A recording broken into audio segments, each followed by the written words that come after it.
అందరికీ నమస్కారం స్నేహితులారా. ఈరోజు లోభం అంటే ఏమిటి, లోభం అరిషడ్ వర్గాలలో కామం, క్రోధం, మదం గురించి కూడా తెలుసుకుందాం.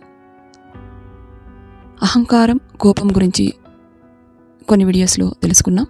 ఈరోజు మనిషి జీవితాన్ని నెమ్మదిగా నాశనం చేసే 4వ శత్రువు లోభం గురించి తెలుసుకుందాం. లోభం ఈ ఒక్క గుణం మనిషికి ఎంత ఉన్నా చాలదనే భావనను కలిగిస్తుంది. లక్షలు ఉన్నవాడు కోట్లు కావాలనుకుంటాడు, కోట్లు ఉన్నవాడు ఇంకా ఎక్కువ కావాలనుకుంటాడు. కానీ ఆశకు అంతం ఉండదు. ఒక విషయం గుర్తుంచుకోండి, ఆకలి శరీరానికి వస్తే అన్నంతో తీరుతుంది, కానీ లోభం మనసులో పుడితే ప్రపంచమంతా ఇచ్చినా తీరదు. అందుకే పెద్దలు అన్నారు, సంతృప్తి లేనివాడే నిజమైన పేదవాడు. లోభం అంటే ఏమిటి? అవసరానికి మించి సంపాదించాలని, ఇతరులది కూడా తనదే కావాలని, ఎంత వచ్చినా ఇంకా కావాలని తీరని కోరిక కలగడమే లోభం. డబ్బు మీద మాత్రమే కాదు, పేరు మీద లోభం, అధికారం మీద లోభం, ఆస్తి మీద లోభం, బంగారం మీద లోభం, ప్రశంసల మీద లోభం, ఇవన్నీ కూడా లోభమే. లోభం నిశ్శబ్దంగా మనిషి హృదయంలోకి ప్రవేశిస్తుంది. మొదట అది చిన్న కోరికగా కనిపిస్తుంది, తర్వాత అది అలవాటవుతుంది, చివరికి అదే మనిషిని నాశనం చేస్తుంది. ఒక రాజు వద్ద అపారమైన సంపద ఉండేది. ఒకరోజు ఒక మహాత్ముడు రాజును అడిగాడు, మహారాజా, మీకు ఇంకా ఏమి కావాలి? రాజు నవ్వుతూ, ఇంకా కొంచెం రాజ్యం, ఇంకా కొంచెం బంగారం, ఇంకా ఎక్కువ ధనం అని. మహాత్ముడు చిరునవ్వుతో అన్నాడు, మీకు ధనం తక్కువ కాదు మహారాజా, సంతృప్తి తక్కువ. ఆ మాట రాజుకు అర్థం కాలేదు.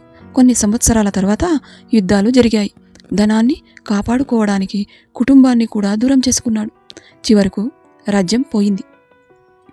చివరకు రాజు ఒంటరిగా మిగిలిపోయాడు. అప్పుడు అతను ఏడుస్తూ చెప్పాడు, ధనం నన్ను కాపాడలేదు, లోభమే నన్ను నాశనం చేసింది. లోభం ఎలా మొదలవుతుంది? మన దగ్గర ఉన్నదాన్ని చూసి ఆనందపడకుండా ఉండటం వల్ల. ఇతరుల దగ్గర ఉన్నదాన్ని చూసినప్పుడు వాడికి ఉంది, నాకి కూడా కావాలి, వాళ్ళు కట్టారు, నేను ఇంకా పెద్దది కట్టాలి. ఇల్లు కావచ్చు, ఇంకా ఏదైనా కావచ్చు. వాళ్ళు కొన్నారు బంగారం, ఇంకా ఏదైనా, నేను ఇంకా ఖరీదైనది కొనాలి. ఇలా పోలికలతో ప్రారంభమైన ఆలోచనే లోభంగా మారుతుంది. మహాభారతం మొత్తం ఒక ప్రశ్నకు సమాధానం చెబుతుంది.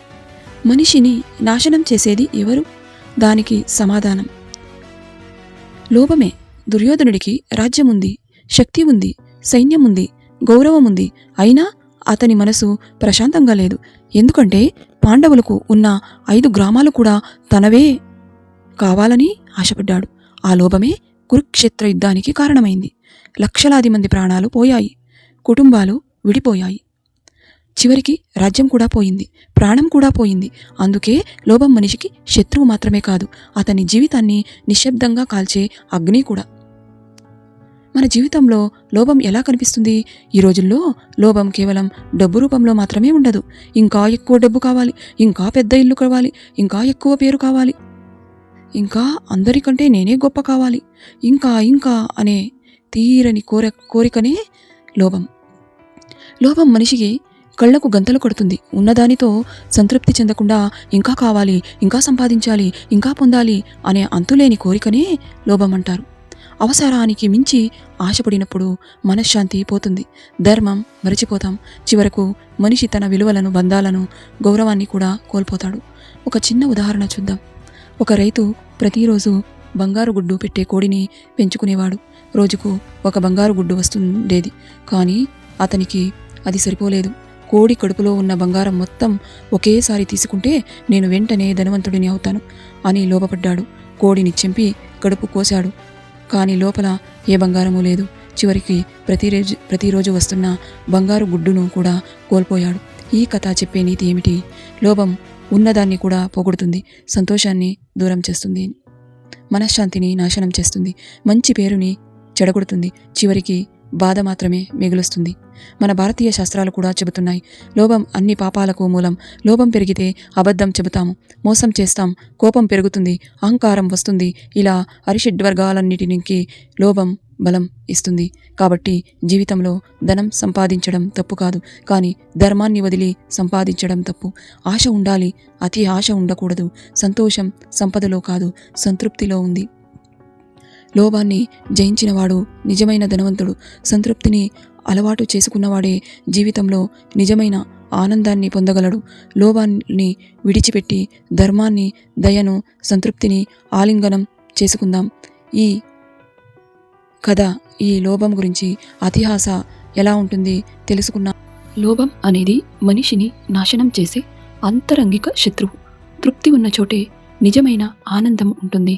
కాబట్టి లోభాన్ని విడిచి ధర్మం, దయ, సంతృప్తితో జీవిద్దాం. ఈ వీడియో మీకు నచ్చితే లైక్ చేయండి, షేర్ చేయండి, మా ఛానల్ను సబ్స్క్రైబ్ చేయండి. మళ్ళీ మరో ఆధ్యాత్మిక అంశంతో కలుద్దాం. నమస్కారం.